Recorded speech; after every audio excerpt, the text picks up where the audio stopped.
Every month, for more than 10 years, my husband sent money to his sick sister. That's what he told me. I never questioned it. Family takes care of family. At least, that's what I believed.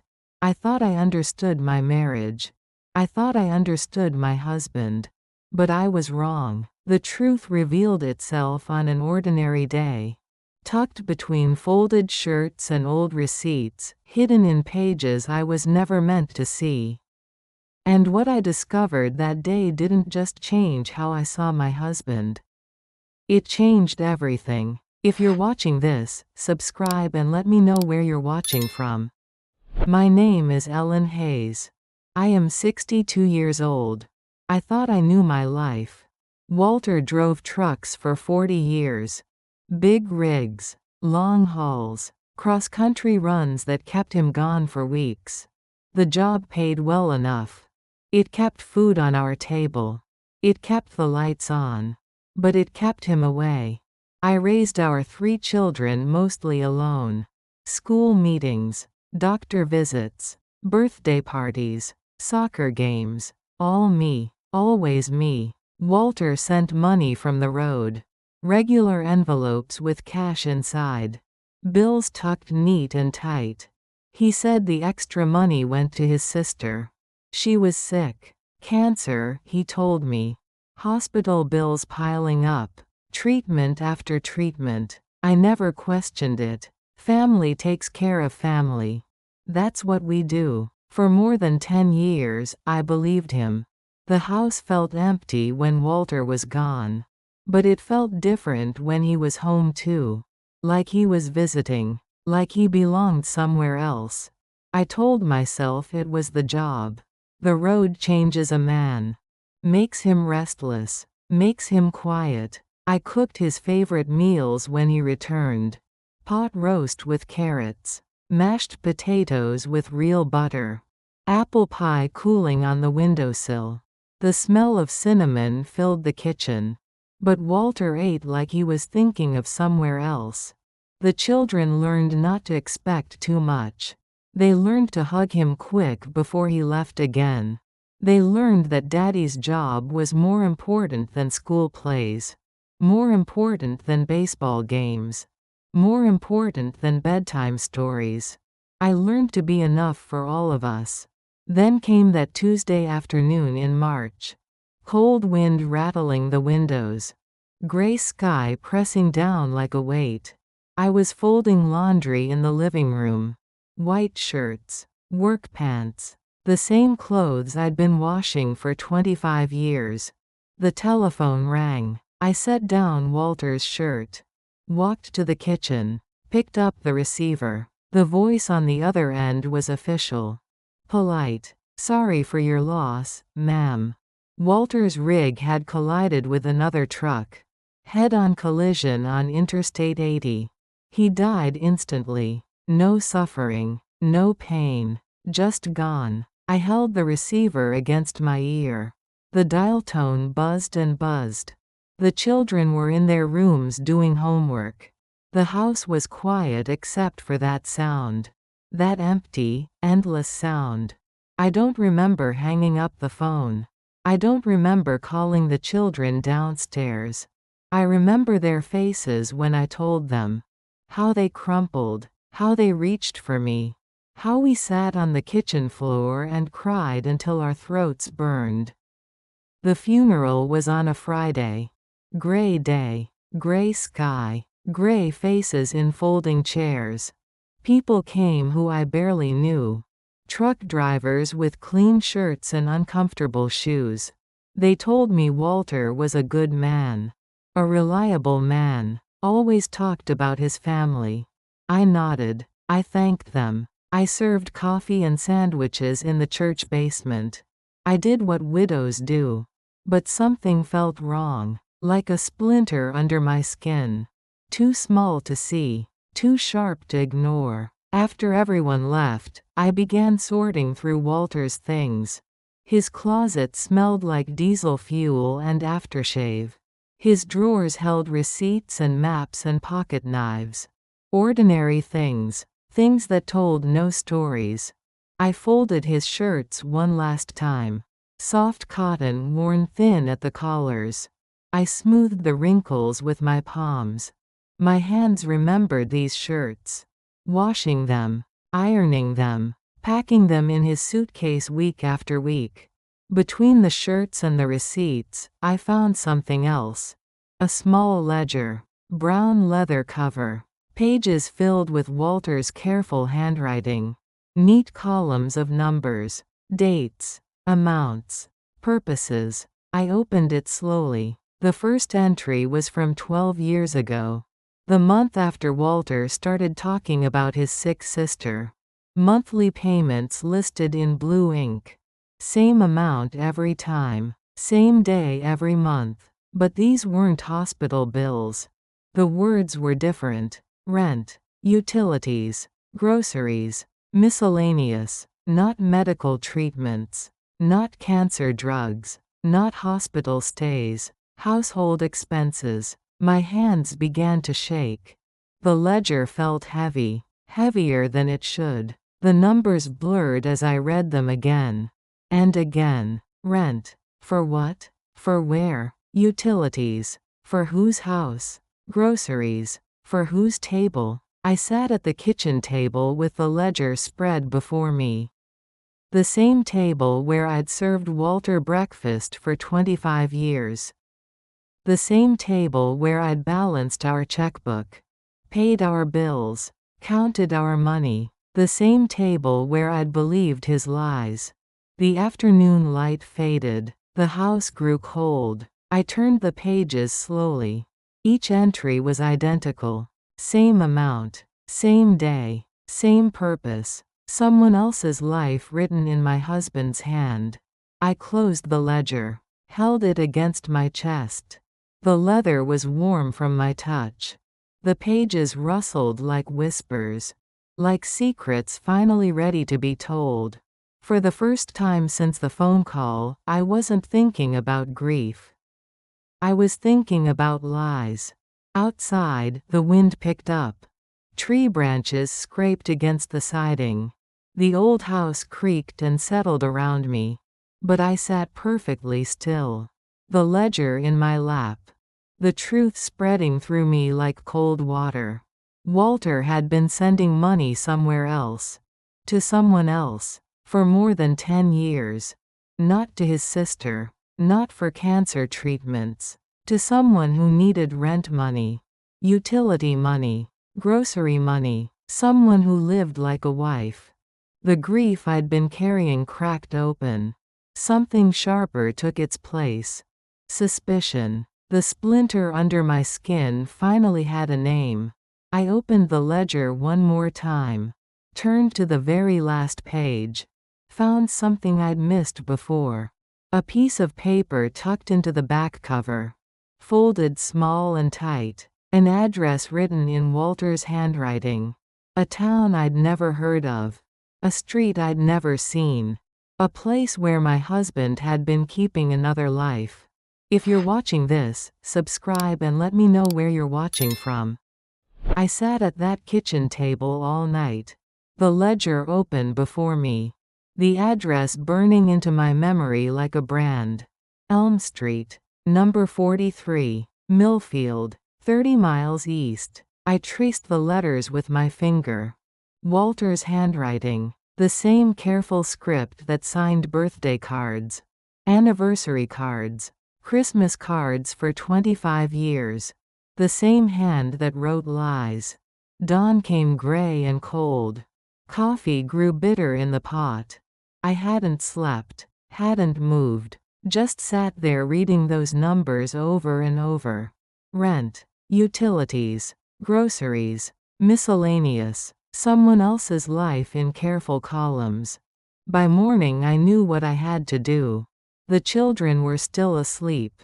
The house still held the silence of grief. But something had shifted during the night. The splinter under my skin had become a knife. I needed answers. I dressed in my funeral clothes. Black dress. Black shoes. The same outfit I'd worn to bury my husband 3 days ago. My hands shook as I buttoned the dress.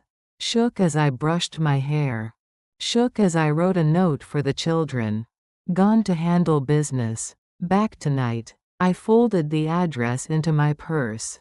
Left the ledger on the table. Walked to the bus station before I could change my mind. The morning bus to Millfield was nearly empty. Farm workers heading to jobs. An old man with a paper sack lunch. A young mother with a crying baby. People with places to go. People with purposes. I sat by the window and watched the countryside roll past. Brown fields. Bare trees. Gray sky pressing down like a lid. The bus smelled of diesel and disinfectant and other people's lives. I closed my eyes. Tried to imagine what I would find. Maybe an apartment where Walter's sister really lived.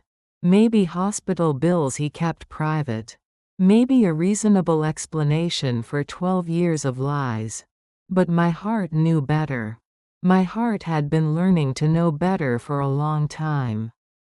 The bus wheezed and lurched through small towns. Stop after stop. People getting on. People getting off. Everyone going somewhere they belonged. Except me. I belonged nowhere now. Not in the house Walter left behind. Not in the marriage that had been built on lies. Not in the life I thought I knew. Millfield was smaller than our town. Main Street lined with empty storefronts. A diner with cracked windows. A gas station with rusted pumps. The kind of place people left. Not the kind they chose. I walked slowly down Elm Street. Counting numbers. 39. 41. The houses were small. Tired. Paint peeling. Yards brown with winter. 43. I stopped on the cracked sidewalk. Stared at the house that had swallowed my husband's money. My husband's time. My husband's truth. It was small. One story. White paint gone gray with weather. A front porch sagging under the weight of too many winters. Concrete steps crumbling at the edges. But the yard was neat. The windows were clean. Someone cared for this place. Someone made it home. I stood there for a long time. Cars passed. A dog barked somewhere. The wind rustled dead leaves in the gutter. Ordinary sounds in an ordinary place. A place my husband had been keeping secret. I climbed the steps slowly. Each one creaked under my weight. The porch boards were soft with rot. But someone had swept them clean. Someone had placed a pot of dead flowers by the door. I knocked. Footsteps inside. Light footsteps. Quick footsteps. The sound of someone young. The door opened. A woman stood there. Maybe 30. Maybe younger. Dark hair pulled back. Tired eyes. She wore a faded house dress and an apron stained with something that smelled like breakfast. Behind her I could see into the house. A living room with worn furniture. Toys scattered on the floor. The smell of coffee and bacon and something else.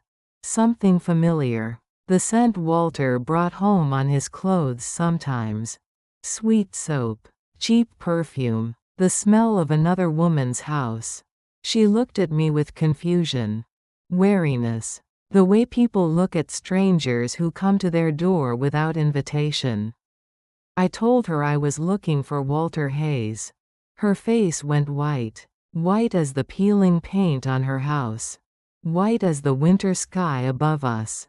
She gripped the doorframe with both hands. She said she didn't know anyone by that name. But her eyes said different. Her eyes said everything. Behind her, deeper in the house, I heard other sounds. Small voices.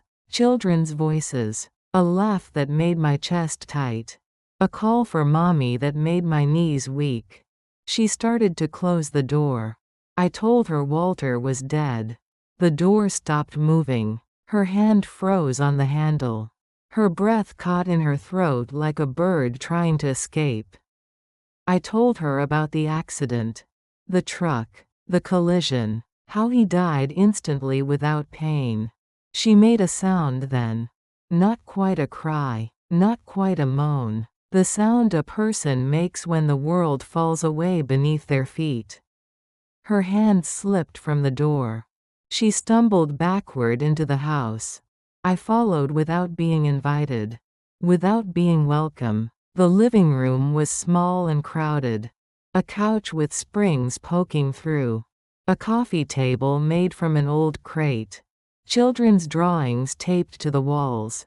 A life built from scraps and hope and monthly envelopes of cash. She sank onto the couch. Put her face in her hands. Her shoulders shook, but she didn't make another sound. I stood in her living room. In the house my husband had been paying for. Surrounded by the evidence of his other life. That's when I heard them coming.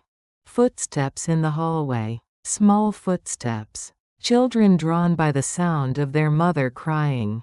By the presence of a stranger in their home. They appeared in the doorway like ghosts. 2 of them. A boy and a girl. The boy maybe 8. The girl younger. 5 or 6. They looked at their mother. They looked at me. They didn't understand what was happening, but they knew it was bad. The boy had Walter's eyes. Brown with gold flecks. The same eyes that had looked at me across the breakfast table for 25 years. The same eyes that had lied to me every single day. The girl had his nose. Straight and narrow with a little bump at the bridge. The nose I had kissed on our wedding day. The nose that had pressed against my neck when he held me. Walter's children. Not mine. His. I stood there in that cramped living room looking at 2 children who wore my husband's face. Who carried his genes. Who had been growing up on his money while I believed his lies. The woman looked up at me through her tears. Her eyes were red but steady now. She knew the game was over. The secret was out. She asked if I was his wife. I nodded. She asked if I had come to take them away. I couldn't answer. Couldn't speak. Could barely breathe. The children pressed closer to their mother. The boy put his arm around the girl. They knew danger when they saw it. They knew their world was about to change. And they were right. If you're watching this, subscribe and let me know where you're watching from. The silence stretched between us like a chasm. The woman on the couch. Me standing in her living room. The children watching from the doorway with Walter's eyes. Her name was Anna. She told me this after the longest silence of my life. Anna Morrison. 32 years old. Mother of 2. Walter's other wife in everything but law. She had been crying. Now she was done. Her face was blotchy and red, but her voice was steady. She told me things I didn't want to hear. Things that cut through me like broken glass. Walter had found her 12 years ago. She was 20, working at a truck stop diner outside Millfield. Pouring coffee. Taking orders. Living paycheck to paycheck in a room above the restaurant. He came in every few weeks. Same route. Same schedule. Always ordered the same thing. Coffee black. Apple pie if they had it. Scrambled eggs over easy. He was kind to her. Left good tips. Asked about her day. Most truckers didn't bother. Most truckers treated waitresses like furniture.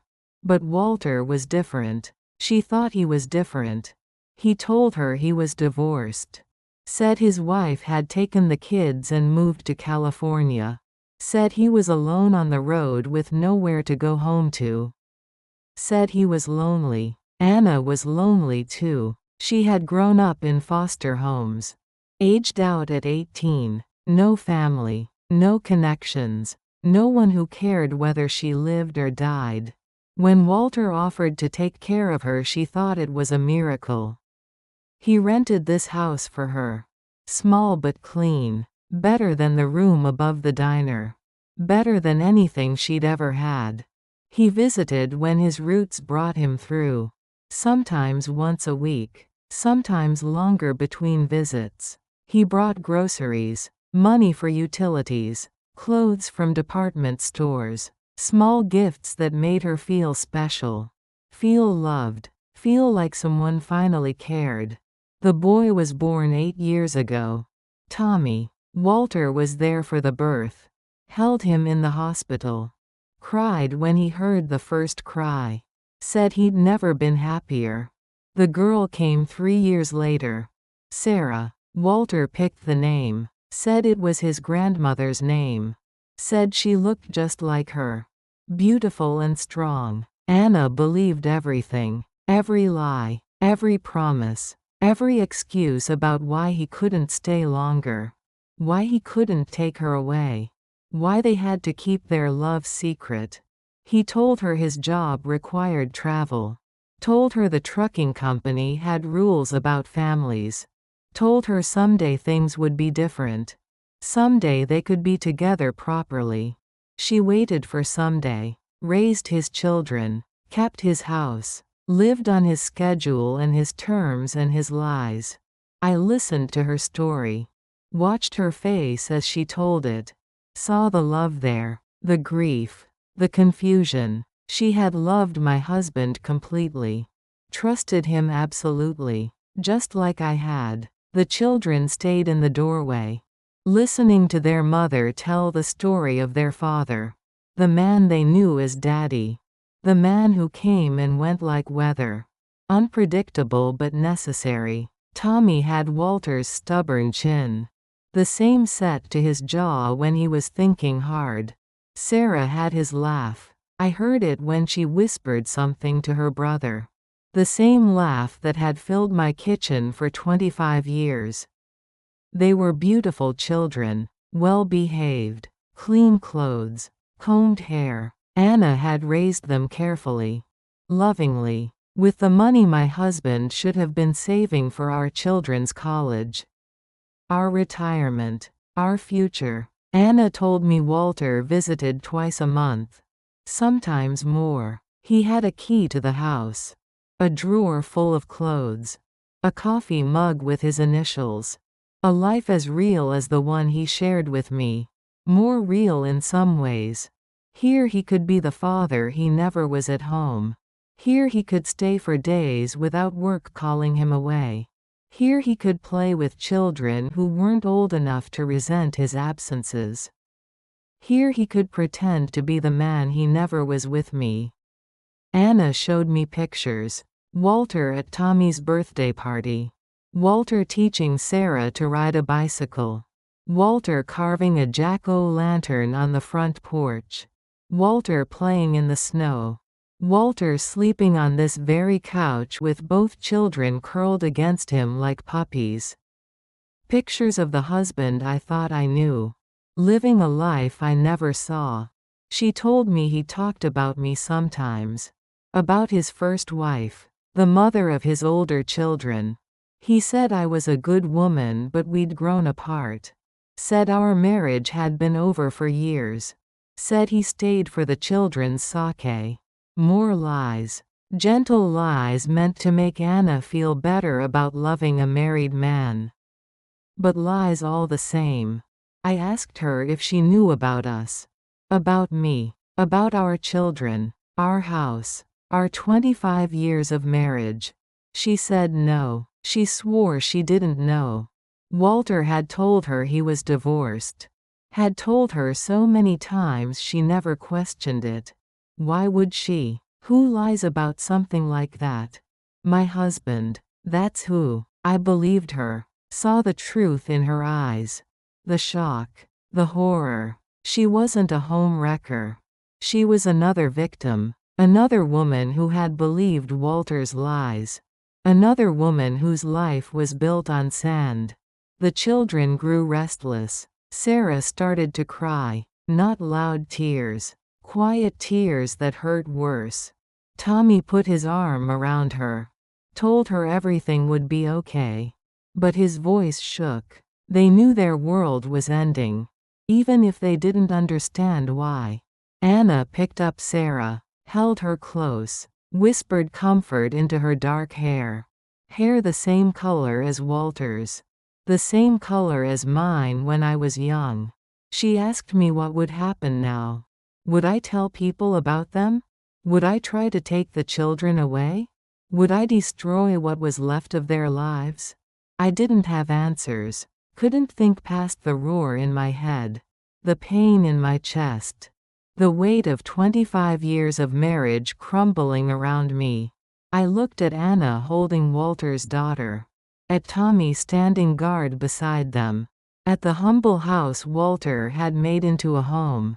At the life he had built with money stolen from ours. And I realized something that cut deeper than all the rest. This wasn't just Walter's secret life. This was Walter's real life. The life he chose. The family he wanted. The place he was truly happy. We were the lie. My children and me. We were the obligation. The burden. The life he endured between visits to his real home. Anna was the woman he loved.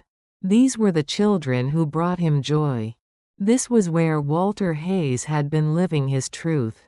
And I was the stranger standing in it. If you're watching this, subscribe and let me know where you're watching from.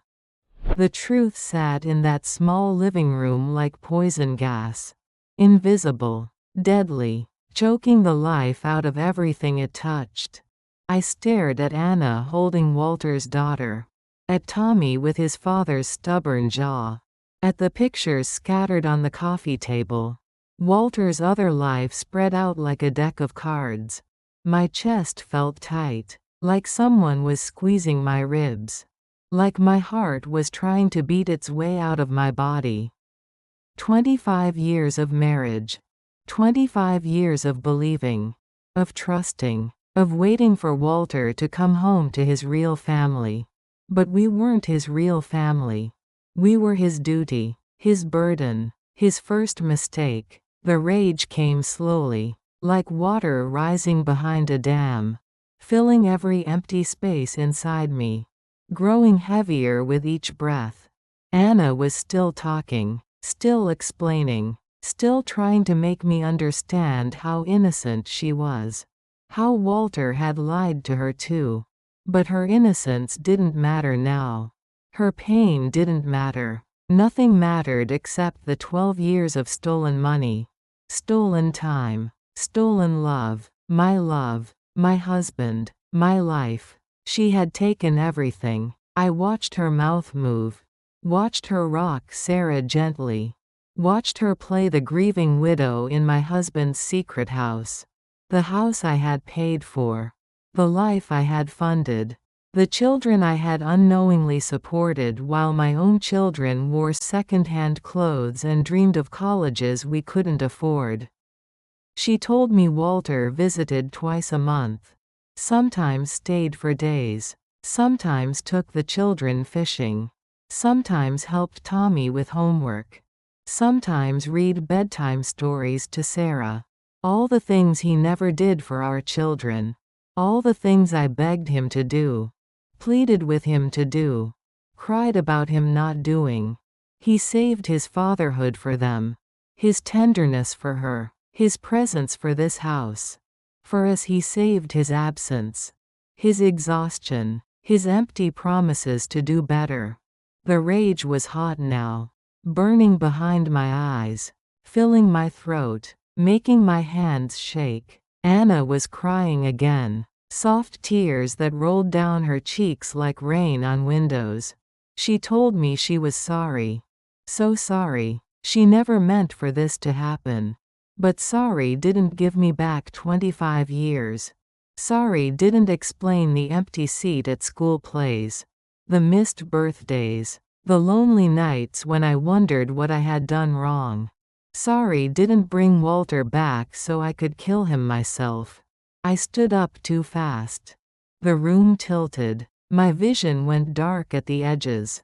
Anna looked up at me with Walter's daughter in her arms. The woman who had stolen my husband. The mother of his chosen children. The woman he loved more than me. I hit her. My palm connected with her cheek. Hard. The sound cracked through the quiet house like a whip. Like thunder. Like 25 years of betrayal given voice. Anna cried out. Sarah started screaming. Tommy jumped forward to protect his mother. But I was already falling. The floor rushed up to meet me. The last thing I saw was Tommy's face. Walter's eyes wide with fear and confusion. Someone must have called for help. Anna, or maybe a neighbor. Because the next thing I remember is the siren and the paramedics lifting me from the floor. I woke up in a hospital bed. White walls, white sheets, the smell of disinfectant and floor wax and other people's pain. My daughter Janet sat beside me. My eldest, 23 years old with worry lines too deep for her age. She held my hand and asked what had happened. I told her I had fainted. The grief was too much. Too heavy. I couldn't carry it anymore. She accepted this. Why wouldn't she? People faint from grief all the time. Hearts break. Bodies fail. Widows collapse under the weight of loss. It was easier than the truth. My son Michael came later. 21 and trying to be the man of the house. He brought flowers from the grocery store. Daisies, my favorite. Walter used to bring me daisies when we were young. Back when he still remembered what I liked. My youngest, Rebecca, cried when she saw me. 17 and still my baby. She blamed herself. Said she should have been there. Should have taken better care of me. I smoothed her hair and told her it wasn't her fault. Nothing was her fault. But everything was mine. I was the fool who believed. The wife who trusted. The woman who built her life on lies and called it love. The doctor said my blood pressure had spiked. Stress and grief combined. Dangerous at my age. I needed rest. Medication. Time to heal. He didn't know there wasn't enough time in the world for that kind of healing. The nurses came and went. Checked my pulse. My temperature. My reflexes. They spoke in soft voices about loss and recovery and taking things one day at a time. They didn't know about Anna. About Tommy and Sarah. About the house on Elm Street where my husband had been truly happy. They didn't know that grief was the least of my problems. My children brought things from home. My robe. My slippers. Books I wouldn't read. They sat by my bed and told me about their lives. Their jobs. Their plans. Their futures. Futures Walter should have helped pay for. College funds emptied into Anna's household expenses. Wedding money spent on toys and clothes for children who weren't ours. But I said nothing. Smiled when they expected it. Nodded when they shared their hopes. Let them keep their illusions a little longer. At night when the hospital was quiet I stared at the ceiling and planned. Anna would need money now that Walter was gone. She had no job, no skills, 2 children to feed. What would she do? Where would she go? The house was probably in Walter's name. His death would complicate things. Lawyers would ask questions. Banks would want answers. Secrets would come out. The truth would spread like wildfire through our small town. Everyone would know what kind of fool I had been. Everyone would pity me. I couldn't let that happen. Couldn't bear the shame. Couldn't watch my children's faces when they learned their father had been living a double life. Some truths were too cruel to tell. Some secrets were too dangerous to let loose. In the darkness of my hospital room I made a decision. A choice that would change everything. A plan that would protect my children from the truth about their father. Even if it destroyed me in the process. If you're watching this, subscribe and let me know where you're watching from. I went home from the hospital on a Thursday. Gray sky. Cold wind. The same weather that had buried Walter a week before. The house felt different now. Smaller somehow. Like the walls had moved closer while I was gone. Like the rooms had shrunk to hold only lies. My children fussed over me. Janet made soup I couldn't taste. Michael carried my bags upstairs. Rebecca brought me tea and magazines and worried looks. They were trying to take care of me, the way I had taken care of them all their lives. But I had bigger problems than grief now. Anna came to see me 3 days later. She stood on my front porch holding Sarah's hand. Tommy stayed behind her like a shield. All 3 of them looked smaller in the daylight. Thinner, more fragile. She had been crying. Her eyes were red and swollen. A purple bruise colored her left cheek where my hand had struck her. The mark of my rage written across her face.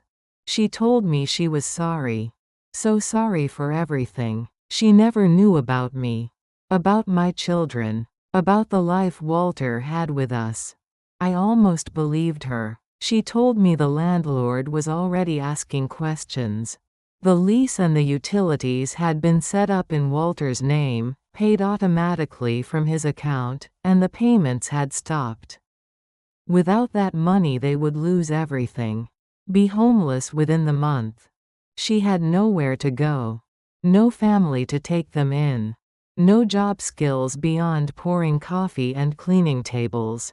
2 children depending on her and no way to provide. She was asking for help. From the woman whose husband she had loved. Whose money she had lived on. Whose life she had unknowingly destroyed. The irony cut through me like broken glass. But as I looked at Tommy and Sarah I saw something else. Something that hurt worse than betrayal. They had Walter's eyes. His nose. His stubborn chin. They were his children. His blood. His legacy. My husband was dead. But part of him lived on in these 2 innocent faces. I made a decision that surprised us both. I told Anna to pack her things. All of them. She and the children would come live with us. We would tell people she was Walter's sister. The sick sister everyone had heard about for years. Anna stared at me. Her mouth opened and closed like a fish. She couldn't understand why I would help her. After everything that had happened. Neither could I. But the children needed stability. Protection. A roof over their heads and food on the table. They hadn't chosen this situation. Hadn't asked to be born into Walter's web of lies. And if I was being honest, they might be the only good thing Walter had ever created. Anna moved in the following week. 2 suitcases and 3 cardboard boxes. Everything she owned fit in the back of my neighbor's pickup truck. A whole life reduced to belongings that could be carried by one man. My children accepted the story without question. Why wouldn't they? I had been talking about Walter's sick sister for years. His cousin who needed help. The family member we sent money to every month. Now she was here. Recovered enough to work but still needing support. Still needing us. Janet helped Anna settle into the guest room. Michael carried boxes upstairs. Rebecca played with Sarah and Tommy. Showed them her old toys. Made them feel welcome. They didn't know they were welcoming their father's other children. Their half-brother and half-sister. The family Walter had chosen over us. Sometimes I caught myself watching for resemblances. Tommy's laugh sounded like Michael's. Sarah had Rebecca's way of tilting her head when she was thinking.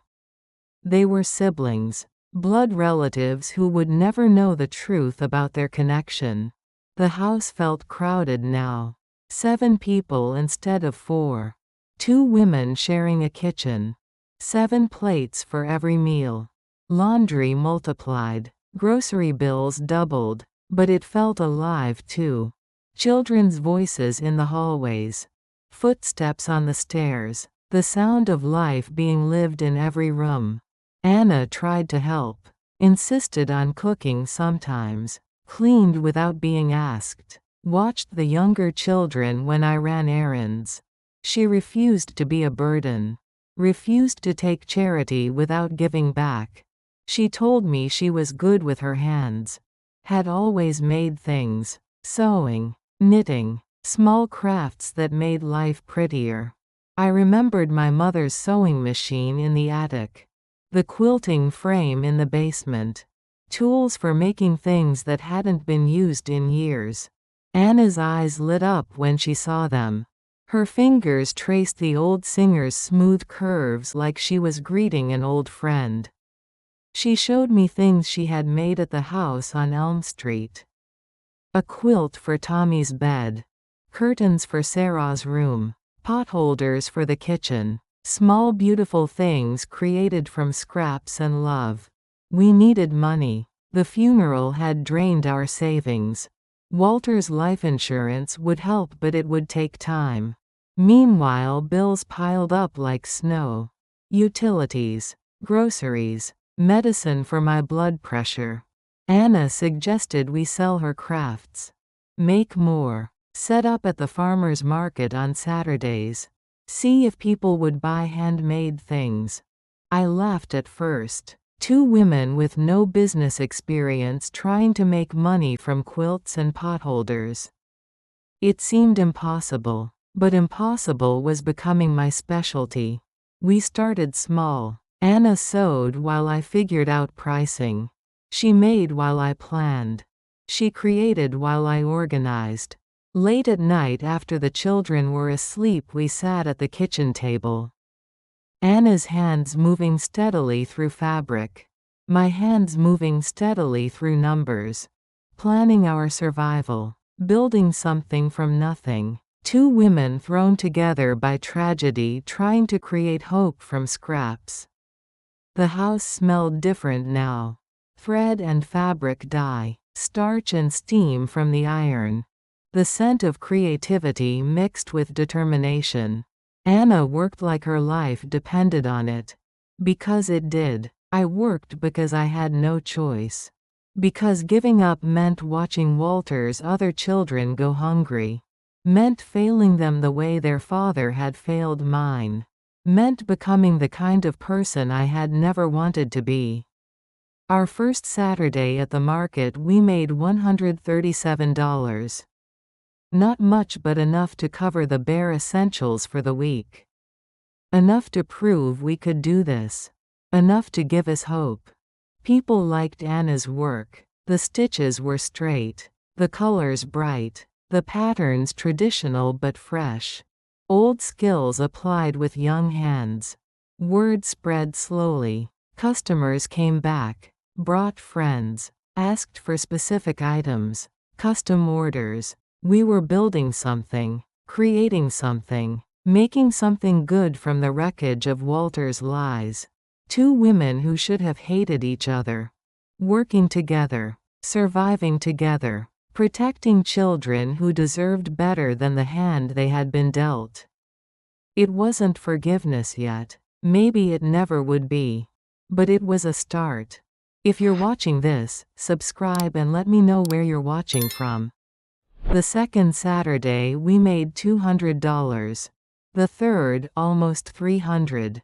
Word was spreading through town like ripples on water. People talked about the Hayes woman and her cousin. The widow who had taken in family. The two women making beautiful things by hand in a world full of factory goods. They didn't know the real story. The lies that brought us together. The betrayal that made us partners. They saw only what we showed them. Two women working. Two women surviving. Two women making something good from something broken. Anna worked from dawn until deep into the night. Her hands never stopped moving. Needle and thread. Scissors and pins. Creating magic from cotton and wool. She made quilts that told stories. Baby blankets soft as clouds. Potholders that could withstand any heat. Table runners that made ordinary meals feel special. Each stitch was perfect. Each pattern carefully planned. Each color chosen with an artist's eye. I handled the business side. Figured out costs. Set prices. Talked to customers. Managed our small empire of fabric and thread. We rented a permanent stall in the town square. Our sign read Hayes Family Crafts. Simple black letters on white wood. Nothing fancy, but it looked professional. People began placing orders weeks in advance. A wedding quilt for June. Christmas stockings for December. Baby clothes for spring arrivals. Anna kept a notebook of requests. Careful handwriting listing names and dates and specifications. She treated each order like a sacred trust. The money we earned went into a coffee can on the kitchen counter.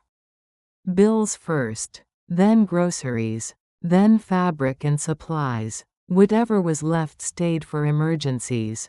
There was never much left. But we were surviving. More than surviving. We were building something that mattered. Anna never asked for wages. Never demanded a share of the profits. She seemed grateful just to have a roof over her children's heads. Food on the table. A purpose for her busy hands. She told me once that she had never felt useful before. Never felt valuable. Walter had made her feel special but also hidden. Secret. Like something shameful that had to be kept in the dark. Now she was creating beauty that people admired. Work that people valued. Art that people wanted to own and treasure. She was no longer Walter's secret. She was Anna Morrison. Craftsperson. Artist. Partner. The children adapted to our new routine. Tommy and Sarah learned to thread needles and wind bobbins. My Rebecca showed them how to sort fabric by color. My Michael taught Tommy to hammer nails straight when we built display racks. Janet worried at first. Said we were working too hard. Pushing ourselves beyond what was healthy. Taking on too much too fast. But she saw the change in me. The purpose in my step. The life returning to my eyes. Work was better medicine than the pills the doctor had prescribed. In the evenings after the children were asleep, Anna and I sat at the kitchen table. Her hands busy with tomorrow's projects. My hands busy with tomorrow's plans. We talked about customers and orders and deadlines. Safe topics. Business topics. Nothing personal. Nothing that touched the wound between us. But slowly, carefully, we began to trust each other. Anna showed me pictures of things she wanted to try. Patterns she had seen in magazines. Techniques her grandmother had taught her long ago before the foster homes took those memories away. I showed her the account books. The growing numbers that proved we were succeeding. The orders that stretched weeks into the future. We were becoming dependent on each other. Anna's creativity and my organization. Her skills and my business sense. Her art and my planning. Two halves of something that worked. The neighbors watched our success with interest. Some with admiration. Some with suspicion. Two women running a business was unusual. Two women succeeding was almost scandalous. Mrs. Peterson from next door asked too many questions. Why did Anna's children look so familiar? Where exactly had Walter's cousin been living? Why hadn't we met her before? I answered carefully, smoothly. Anna had been sick for years. Living in another state. We had supported her from a distance until she was well enough to travel. Now she was recovering, getting stronger, contributing to the family that had helped her survive. All true in a way. Just not the way people assumed. The lies came easier now. Practice had made them smooth. Natural. Almost believable even to myself. Anna never contradicted my stories. never added details that might trip us up. She understood the importance of keeping our secrets safe. For the children's sake, for all our sakes. Business grew beyond what we could handle from home. The kitchen table wasn't big enough. The living room was cluttered with supplies. Fabric covered every surface. Thread spools rolled under furniture. We needed more space, more organization, more professional setup. I found a small storefront on Main Street. Empty for months. Rent was reasonable if we signed a year lease. Big front windows for displays. Back room for storage and workspace. Anna's eyes went wide when I showed her the empty rooms. She walked through like she was touring a palace. Touched the walls. Measured windows with her hands. Imagined what it could become. This could be ours, I told her. Our workshop. Our store. Our future. She cried then. Tears of gratitude and disbelief. No one had ever offered her anything so substantial. So permanent. So full of possibility. We signed the lease on a Thursday. Hayes Family Crafts would have a real home. A place where customers could browse. Where we could work without tripping over children's toys. Where we could build something bigger than either of us could have imagined alone. Anna threw herself into setting up the shop. Arranged displays with an artist's eye. Hung samples that caught the light just right. Made the space feel warm and welcoming. I handled permits and insurance and business licenses. The practical details that turned dreams into reality. We were partners now. Truly partners. Two women bound by necessity and secret and shared purpose. Not friends exactly. Too much history for that. Too much pain between us. But something stronger than friendship. Something that had grown from desperation and bloomed into hope. We were survivors. And we were surviving together. If you're watching this, subscribe and let me know where you're watching from. 3 months after opening the shop, people started talking. Not about our beautiful quilts or growing business. About Anna. About her children. About questions that had no good answers. Mrs. Henderson from the grocery store was the first to say it out loud. She pulled me aside after church on a Sunday morning. Her voice was low but her words cut deep. She said Anna's boy looked familiar. Something about the eyes. The way he held his head when he was thinking. Like someone she used to know. Like Walter. I told her people often saw resemblances where none existed. Especially in children. The mind played tricks. Made connections that weren't really there. But Mrs. Henderson wasn't convinced. Her eyes stayed narrow and knowing. She had planted a seed of doubt that would grow in the dark corners of people's minds. At the shop, customers began staring at Tommy and Sarah. Studying their faces. Measuring their features against memories of my dead husband. Tommy had Walter's stubborn jaw. His way of pressing his lips together when concentrating. Sarah laughed like Walter had when he was young. Before the weight of lies had changed him. The resemblances I had tried to ignore were becoming impossible to miss. Anna noticed the stares. The whispered conversations that stopped when she entered a room. The way people looked at her children with calculating eyes. She asked me if we should be worried. If our story was holding up to scrutiny. I told her to keep working. Keep her head down. Let the business speak for itself. But I was worried too. The rumors spread like fire through dry grass.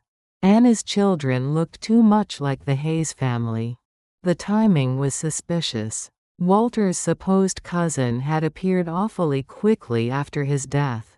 People began doing math, counting years, measuring ages against Walter's traveling schedule. Tommy was 8 years old. Walter had been driving trucks through Millfield for over a decade. The timing fit too well to be coincidence. My own children started asking questions. Innocent questions that felt like knives. Rebecca mentioned how much Sarah reminded her of herself at that age. The same stubborn streak. The same way of tilting her head when listening to stories. Michael commented on Tommy's laugh. Said it sounded just like Dad's used to. Back when Dad still laughed at home. Janet was the most direct. She said Anna's children seemed more like siblings than cousins. Said the family resemblance was unusually strong for such distant relatives. I deflected each question, changed subjects, made excuses. But doubt was growing in my children's minds like weeds in a garden. One evening after dinner, Rebecca asked directly why Anna's children looked so much like us. Like our family. Like Dad. The question hung in the air like smoke. Heavy and choking. I told her genetics were funny things. Cousins often shared features. Family traits ran deeper than people expected. But Rebecca wasn't 5 years old anymore. She was 17. Old enough to add and subtract. Old enough to see patterns. She said Anna's children looked more like Dad's kids than his cousins. My chest tightened. My hands shook as I cleared the dinner dishes. The moment I had been dreading was finally here. Michael joined the conversation. Said he had been wondering the same thing. The resemblance was too strong to ignore. Janet nodded her agreement. Said something felt off about the whole situation. Anna's sudden appearance. The children's ages. Their uncanny similarity to Walter. 3 pairs of eyes stared at me. My children. Walter's children. The family I had tried to protect with lies. But lies have a way of rotting from the inside. What had seemed like kindness was becoming cruelty. What had seemed like protection was becoming betrayal. Anna must have heard from the kitchen. Her footsteps stopped outside the dining room door. Listening to her world fall apart one question at a time. I told my children they were imagining things. Seeing patterns that didn't exist. Grief could make people think strange thoughts. But even as I spoke the words, I knew they didn't believe me. Couldn't believe me. The truth was written too clearly in Tommy's eyes and Sarah's smile. Later that night, after everyone was asleep, I found Anna sitting at the kitchen table. Her hands were folded. Her face was pale. She had been crying. She said she heard what my children were saying. Saw how people looked at Tommy and Sarah at the shop. Felt the weight of suspicion growing heavier each day. She asked if it was time to leave. Take her children and disappear before the truth came out. Before our carefully built life collapsed around us. I didn't answer right away. Couldn't answer. The decision would affect 7 lives. 7 futures hanging in the balance. If Anna left, she would be homeless again. Penniless. Unable to support her children. The business we had built together would struggle without her skills. If she stayed, the questions would get harder. The scrutiny more intense. Eventually someone would piece together the truth. My children would learn their father had been living a double life. That the cousin they had welcomed was actually his other woman. That their half-siblings had been living under our roof for months. The shame would destroy us. The scandal would ruin everything we had worked to build. But the alternative was abandoning Walter's other children. Letting them face poverty and uncertainty. Failing them the way their father had failed all of us. Anna waited for my answer. Her whole future depending on my choice. In the distance I could hear Tommy coughing in his sleep. Sarah whimpering from a dream. Children who needed protection from a truth too cruel for anyone to bear. My children. Anna's children. All of them innocent. all of them deserving better than the mess Walter had left behind. The kitchen clock ticked loud in the silence, each second bringing us closer to a decision that would change everything. Some secrets were too big to keep. Some truths were too dangerous to tell. And some choices had no right answers at all. If you're watching this, subscribe and let me know where you're watching from. I couldn't sleep that night. Couldn't find peace in the darkness. The truth sat heavy on my chest like a stone. By morning I had made my choice. I called my children into the living room after breakfast. Janet, Michael, Rebecca. They sat on the couch where we had grieved their father just months before. Anna stayed in the kitchen with Tommy and Sarah. But I knew she could hear every word. Her future hanging on what happened in the next few minutes. I told them I had something to say. Something important. Something that would change how they saw their father. How they saw our family. Rebecca's eyes went wide. Michael leaned forward. Janet's face grew serious. I started with the ledger. The one I found among Walter's things. The payments that weren't medical bills. The addresses that weren't hospitals. I told them about the house on Elm Street. About Anna. About the 12 years of lies their father had built like a wall between his two lives. I told them Tommy and Sarah weren't Walter's cousin's children. They were Walter's children, their half-brother and half-sister. Family they never knew existed. The silence that followed was deafening. Heavy as lead, sharp as broken glass. Janet was the first to speak. Her voice was quiet but steady. She said she had suspected something. The resemblances were too strong to ignore. Michael nodded slowly. Said he had wondered but hoped he was wrong. Hoped his father hadn't been capable of such deception. Rebecca started crying. Not loud sobs but quiet tears that rolled down her cheeks like rain. She was the youngest. The one who had loved Walter most completely. Learning he was a liar hurt her more than the others. I told them Anna hadn't known about us. Hadn't known Walter was married. He had told her he was divorced. Had convinced her she was his only love.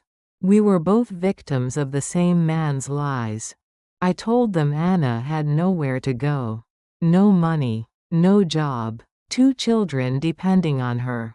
I had asked her to stay because it was the right thing to do. Because Walter's children deserved care regardless of how they came to be. Because family was more than blood. More than marriage certificates. More than the lies that brought us together. Janet understood first. She was 23, old enough to see past hurt to what needed to be done. She said Anna and the children could stay as long as they needed. Michael took longer to accept it. He was angry. Felt betrayed by his father's memory. But eventually he agreed. Said the children weren't responsible for Walter's choices. Rebecca couldn't accept it. Wouldn't accept it. She said having Anna here was like living with father's betrayal every day. Like being forced to forgive what couldn't be forgiven. She said she would move out. Find her own place. Couldn't bear to share a house with her father's other family. I tried to reason with her. Tried to explain that anger wouldn't change anything. Wouldn't bring Walter back or make his lies true. But Rebecca was 17 and hurt runs deep at that age. She packed her bags that afternoon. Moved in with a friend from school.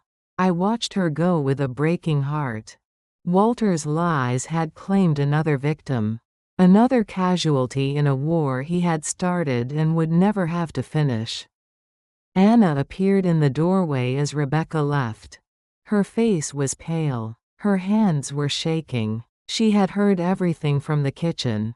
She said she was sorry. So sorry for the pain her presence had caused. If staying meant losing one of my children, she would leave immediately. I told her no. Rebecca would come back when she was ready. When the hurt wasn't so fresh. When she could see past her father's sins to the innocence of his other children. Until then we would manage. The 6 of us who remained. Building something good from something broken. That evening Anna and I sat at the kitchen table like we had so many nights before. But everything was different now. The truth lay between us like bridge we could finally cross. She thanked me for keeping her secret as long as I had. For protecting her children from shame they didn't deserve. I told her we were both protecting children. All of them. From a truth that would have destroyed more than it revealed. Now that the secret was out, we could move forward honestly. No more lies. No more pretending. Just 2 women raising 5 children and running a business built on hope. The next morning at the shop word had already spread. Small towns have no secrets. People knew the Hayes family had drama. Knew there were tears and raised voices and a teenager who had left home. But they also knew we were still working. Still creating. Still surviving together. Some customers stayed away, scandalized by our unconventional arrangement. Uncomfortable with the messiness of real life. But others came closer. Admired our resilience. Respected our choice to put children's needs above social expectations.